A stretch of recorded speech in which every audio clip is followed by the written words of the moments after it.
According to the United States Surgeon General, we are living in what experts call the loneliness epidemic. Nearly 1 out of every 4 adults says they feel completely alone, disconnected from the world around them. But your story is different. You didn't end up alone by accident. You chose distance. One day you looked at your phone, saw their name on the screen, and decided, not today. Maybe even not anymore. And here's the strange part that nobody really talks about. You didn't feel lonely. You didn't feel broken. If anything, you felt something you hadn't felt in a long time: peace. But that raises an important question.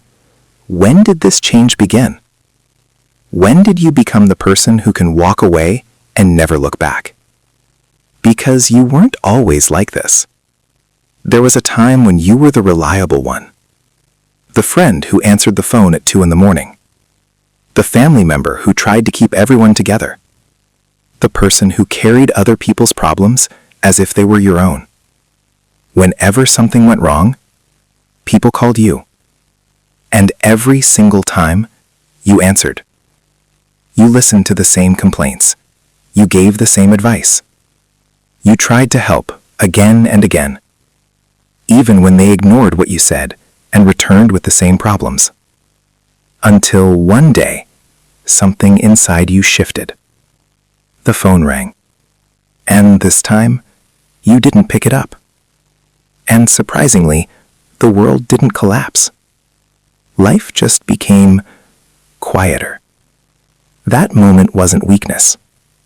In fact, your brain was doing exactly what it was designed to do. Psychologists explain this through something called the polyvagal theory, a theory developed by neuroscientist Stephen Porges. According to this idea, your nervous system constantly shifts between different states. Some states help you connect with people. Others exist for one reason only: protection. When you've been emotionally drained too many times, when people keep taking more than they give, your brain doesn't wait for permission. It flips a switch. Researchers call this the dorsal vagal response. In simple terms, your system chooses withdrawal, shutdown, distance. Not because you are broken, but because your body is trying to protect your energy. And the truth is, your energy is limited. But here's the deeper question. Where did your nervous system learn that people could be exhausting in the first place? For many people, the answer goes back much further than they realize. Maybe you grew up learning to read the room before you even learned to read books. You watched people's moods carefully. You noticed tension before anyone said a word. You understood that someone's emotions could change the entire atmosphere of your home. Family psychologist Murray Bowen described this pattern as emotional cutoff. It happens when closeness starts to feel unpredictable or even unsafe. So you adapted. You became observant, sensitive to tone, to energy, to subtle changes in behavior. And sometimes, the safest place felt like being alone. Now, as an adult, that same survival pattern appears whenever someone gets too close. But that doesn't mean something is wrong with you. It simply means your younger self created a blueprint for survival. But here is where things become complicated. There is a difference between protecting your peace and building walls that keep everyone out.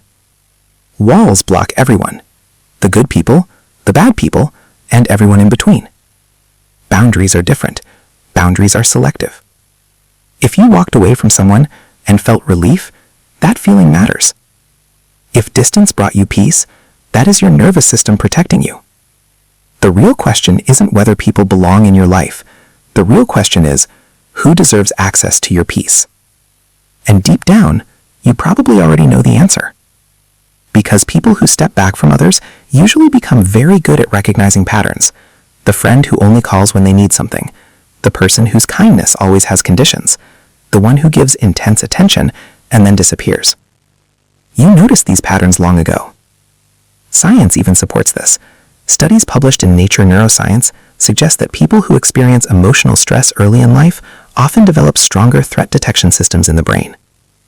In simple terms, your brain became very good at reading people. So no, you're not paranoid, you're not overly sensitive, you simply notice what others ignore. And when your instincts warn you that someone will drain your energy, you listen. So maybe you're not lonely at all, maybe you're just selective.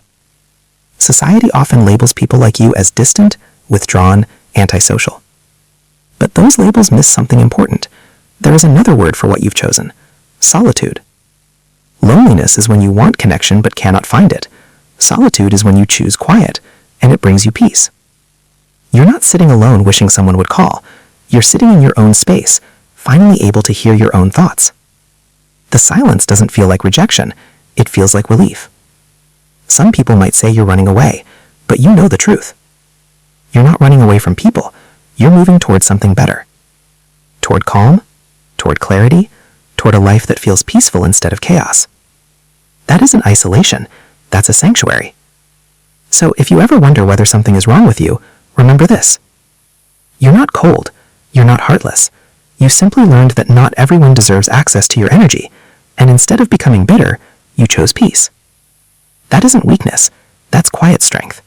And when it comes to happiness, the answer may actually be very simple. The famous Harvard study of adult development discovered something powerful. A fulfilling life isn't about having hundreds of relationships, it's about having the right ones. So if your circle is small, but filled with people who truly respect and understand you, then you're not doing life wrong. You're doing it exactly right.